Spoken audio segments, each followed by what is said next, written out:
The Comet is coming, hyperdimensional expansion beam album review. Let's chat about it. Hey friends, what's going on? John here from What's Spinning here tonight to chat about this latest album from The Comet is Coming. These guys are a UK-based jazz collective. They've been turning heads for a few years now, mostly due to their eclectic blend of jazz, electronica, some rock thrown in there, often some funk as well. And I honestly, too, have been impressed. I thought their debut album, Channel the Spirits, was a very accessible, very likable jazz record. It was equal parts funky, but really spacey and almost psychedelic at times as well. And their follow-up, Trust in the Life Force of the Deep Mystery, I thought was even better. This thing was fueled by cosmic grooves and some really great vocal guests, but to me, the major selling point, once again, was the band's accessibility. Like, it didn't seem like a jazz record that you needed to study thousands of jazz records to enjoy. You could just put this on and just kind of get into the groove of everything. It was that likable. Not only that, but so much of their material just sounds so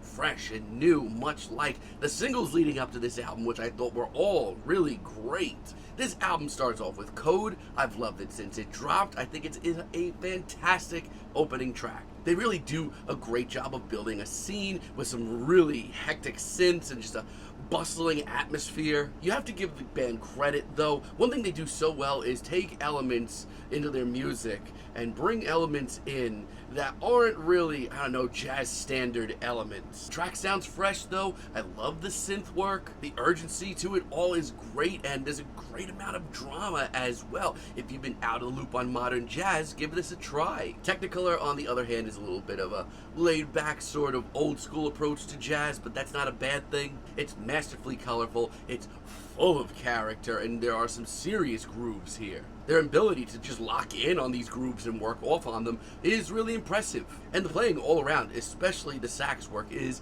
fantastic. Now, we get a lot of different flavors of jazz on this album. Lucid Dreamer is a little bit more laid back, a sort of cosmic style jam. And it's all about the playing here, all about the subtle details. The moody woodwinds, the backing atmosphere, the drama once again. It's all done so well, and in a year, in a time where so many bands are kind of taking these instrumental interludes and using them as filler, Tokyo Nights is not that. It may be only 40 seconds, but is a hectic, urgent, synth-driven jam. It is a jazz explosion that is only about 40 seconds, but it does a great job of connecting a lot of dots. Pyramids, on the other hand, is a real journey, a really intense one too. Now this one is a little bit of a slow burner. It takes its time, working in instrumental after instrumental, but I love that. But once things do speed up and instrumentals are popping in out of nowhere at a moment's notice, it's really exciting. The wild-eyed horns are great, and these sort of cyberpunk synths that we get here are something that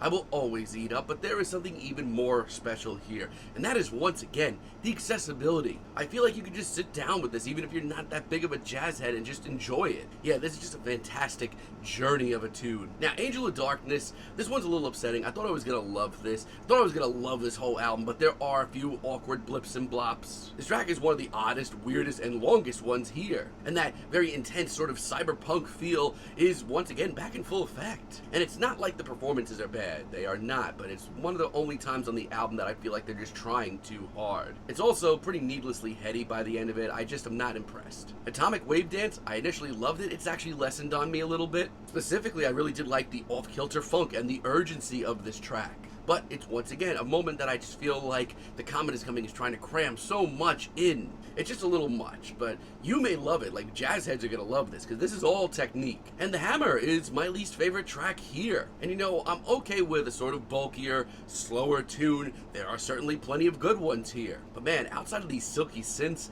there are some instrumentals on this track that are just downright ugly. It ends up leading to some of my least favorite moments on this album. Outside of that though, The Comet is Coming bring the heat, and this album is fun, funky, and like I said, accessible. Frequency of Feeling expansion, I love how glistening this track comes off. The production here is great. And this is a sort of left turn here. This is a much more upbeat, sort of classic jazz sound. So much so that it's done really tastefully and it comes off as something new and exciting. There's some awesome drum fills, some great solos, and the chemistry on display here is fascinating. It's whimsical, it's full of mystery, but it's once again very inviting. Aftermath is a great late album treat. I love the spacey synths and this weird groove that we get here.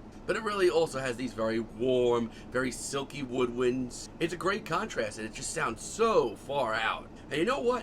I give it to The Comet Is Coming because this is a very heavily narrative, very visual album without any lyrics, and that's always something hard to do, but they do it wonderfully. It's well textured, the production is nice, this track is great. And Mystic as a finale is dense, hectic, and really exciting. It is one of the weirdest and most cosmic things here, but the urgency, once again, makes it very exciting. I mean, the band just wants to put so much into this track, but it doesn't come off as too much. It just comes off as pretty wowing. Overall, yeah, this is a very fun, funky jazz album that you don't really need to be a big jazz fan to enjoy. The playing is great, it's very visual and narrative driven, even there are no lyrics to this album or no vocal guests.